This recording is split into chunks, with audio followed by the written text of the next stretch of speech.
ಒಂದಾನೊಂದು ಊರಿನಲ್ಲಿ ಒಂದು ಕೆರೆ ಇತ್ತು. ಅದರ ತುಂಬ ದೊಡ್ಡ ದೊಡ್ಡ ಸಣ್ಣ ಸಣ್ಣ ಕಪ್ಪೆಗಳಿದ್ವು. ಅಲ್ಲಿ ಮುದಿ ಕಪ್ಪೆಗಳೂ ಇದ್ವು, ಎಷ್ಟೊಂದು ಮುದಿ ಕಪ್ಪೆಗಳು ಇದ್ವು. ಈ ಕಪ್ಪೆಗಳು ಒಂದ್ರ ಮಾತನ್ನ ಇನ್ನೊಂದು ಕೇಳ್ತಾನೇ ಇರಲಿಲ್ಲ. ಯಾವಾಗಲೂ ಅಂತ ಕುಪ್ಪಳಿಸುತ್ತಾ ಕುಣಿತಾ ಈಜಾಡ್ತಾ ಮನಸ್ಸಿಗೆ ಬಂದ ಹಾಗೆ ವರ್ತನೆ ಮಾಡ್ತಾ ಇದ್ವು. ಚೇಷ್ಟೆ ಚೇಷ್ಟೆ ಚೇಷ್ಟೆ, ಯಾವಾಗಲೂ ಚೇಷ್ಟೆ ಮಾಡ್ತಾ ಇದ್ವು. ಇದನ್ನ ಕಂಡು ಮುದಿ ಕಪ್ಪೆಗಳಿಗೆ ರೋಸ್ ಹೋಗಿರುತ್ತೆ. ಈ ಚಿಕ್ಕ ಚಿಕ್ಕ ಕಪ್ಪೆಗಳ ಕಾಟ ತಾಳಕ್ಕಾಗದೆ ಮುದಿ ಕಪ್ಪೆಗಳು ಯೋಚನೆ ಮಾಡ್ತವೆ. ವಟ್ರ್ ವಟ್ರ್ ವಟ್ರ್ ವಟ್ರ್, ನಮಗೊಬ್ಬ ರಾಜ ಇದ್ದಿದ್ರೆ ಈ ಗತಿ ಬರ್ತಿರ್ಲಿಲ್ಲ ನೋಡು ಅಂತ. ಹೌದಲ್ವಾ, ನೋಡು ನಮ್ಗ್ಯಾರು ರಾಜನೇ ಇಲ್ಲ ಅಂಥೇಳಿ ಮುದಿ ಕಪ್ಪೆಗಳೆಲ್ಲ ಚಿಕ್ಕ ಚಿಕ್ಕ ಕಪ್ಪೆಗಳೆಲ್ಲ ಮಲ್ಕೊಂಡಾಗ ನದಿ ದಂಡೆ ಹತ್ರ ಬಂದು ಕೂತ್ಕೊಂಡು ಈ ರೀತಿ ಮಾತಾಡ್ತಾ ಇರ್ತವೆ. ಆಗ ಇನ್ನೊಂದು ಕಪ್ಪೆ ಹೇಳುತ್ತೆ, ಹೌದೌದು, ನಾವು ಈಗ ದೇವ್ರ ಹತ್ರ ಪ್ರಾರ್ಥನೆ ಮಾಡೋಣ, ನಮ್ಗೊಬ್ಬ ರಾಜನ್ ಕೊಡು ದೇವ್ರೆ ಅಂತ ಕೇಳೋಣ ಅಂತ ಒಂದು ಕಪ್ಪೆ ಹೇಳಿದಾಗ ಎಲ್ಲ ಕಪ್ಪೆಗಳು ಹಾಗೆ ಮಾಡೋಣ ಅಂತ ಯೋಚನೆ ಮಾಡಿ ನಿರ್ಧಾರ ಮಾಡ್ತವೆ. ಎಲ್ಲ ಕಪ್ಪೆಗಳು ಕೆರೆ ದಂಡೆ ಹತ್ರ ಕೂತ್ಕೊಂಡು ಆಕಾಶದ ಕಡೆ ಮುಖ ಮಾಡಿ ಭಕ್ತಿಯಿಂದ ಬೇಡ್ಕೋತವೆ. ವಾಟರ್ ವಾಟರ್ ಪರಮಾತ್ಮ, ನಮಗೆ ಶಕ್ತಿವಂತನಾದ ಒಬ್ಬ ರಾಜನನ್ನ ಕರುಣಿಸು. ವಾಟರ್ ವಾಟರ್ ವಾಟರ್ ವಾಟರ್, ನಿನಗಿದೋ ನಮಸ್ಕಾರ ಅಂತ ಪ್ರಾರ್ಥನೆ ಮಾಡ್ತವೆ. ದೇವ್ರಿಗೆ ಇವರ ಪ್ರಾರ್ಥನೆಯಿಂದ ನಗು ಬರುತ್ತೆ. ಆಗಲಿ ಅಂತ ಹೇಳಿ ಒಂದು ದೊಡ್ಡದಾದಂಥ ಮರದ ದಿಮ್ಮೆನ ನೀರಿಗೆ ಎಸ್ಬಿಟ್ಟು, ಇದೇ ನಿಮ್ಮ ರಾಜ ಅಂತ ಹೇಳ್ತಾನೆ. ಆ ಮರದ ದಿಮ್ಮೆ ನೀರಿಗೆ ಬಿದ್ದಾಗ ಭಾರಿ ಶಬ್ದ ಆಗುತ್ತೆ.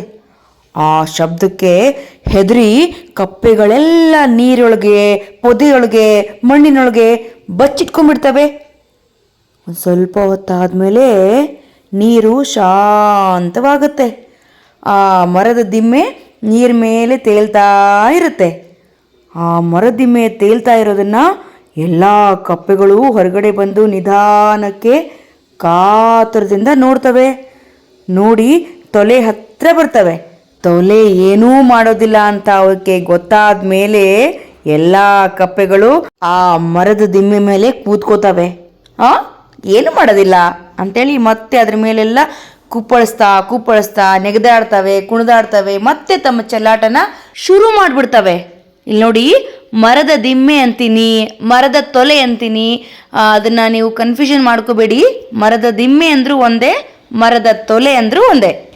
ಇದನ್ನೆಲ್ಲ ನೋಡಿದಂಥ ಮುದಿ ಕಪ್ಪೆಗಳಿಗೆ ಮತ್ತೆ ಬೇಜಾರಾಗುತ್ತೆ.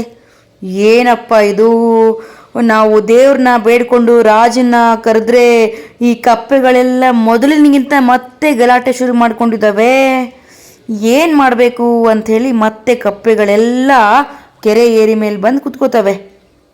ಭಗವಂತ ಭಗವಂತ, ಈ ತೊಲೆ ರಾಜ ಏನು ಪ್ರಯೋಜನ ಇಲ್ಲ, ಇನ್ನೂ ಬಲಾಢ್ಯನಾದ ಭಯಂಕರನಾದ ರಾಜನನ್ನು ನಮಗೆ ದಯಮಾಡಿ ದಯಪಾಲಿಸು. ವಟರ್ ವಟರ್ ವಟರ್ ವಟರ್, ನಿನಗೆ ನಮಸ್ಕಾರ ಅಂತವೆ. ಈ ಸಾರಿ ದೇವರು ಒಂದು ಬಕ ಪಕ್ಷಿಯನ್ನು ಕಳಿಸ್ತಾನೆ. ಆ ಪಕ್ಷಿ ಏನು ಮಾಡುತ್ತೆ ಅಂದರೆ, ದಂಡೆ ಮೇಲೆ ಓಡಾಡಿಕೊಂಡು ಕೈಗೆ ಸಿಕ್ಕಿದ ಕಪ್ಪೆಗಳನ್ನೆಲ್ಲ ತಿನ್ನಕ್ಕೆ ಶುರು ಮಾಡುತ್ತೆ. ಇದರಿಂದ ಕಪ್ಪೆಗಳ ಸಂಖ್ಯೆನೇ ಕಡಿಮೆ ಆಗೋಗ್ಬಿಡುತ್ತೆ. ಅಯ್ಯೋ, ಇದೇನಪ್ಪ, ದೇವ್ರನ್ನ ಒಂದು ಕೇಳ್ಕೊಂಡ್ರೆ ಮತ್ತೊಂದು ತೊಂದರೆ ಆಗ್ತಿದೆ ಅಂತ ಭಯ ಪಟ್ಕೊಂಡು ಮತ್ತೆ ಆ ಮುದಿ ಕಪ್ಪೆಗಳೆಲ್ಲ ಒಂದು ಕಡೆ ಸೇರಿ ದೇವ್ರನ್ನ ಪ್ರಾರ್ಥನೆ ಮಾಡಕ್ಕೆ ಶುರು ಮಾಡ್ತವೆ.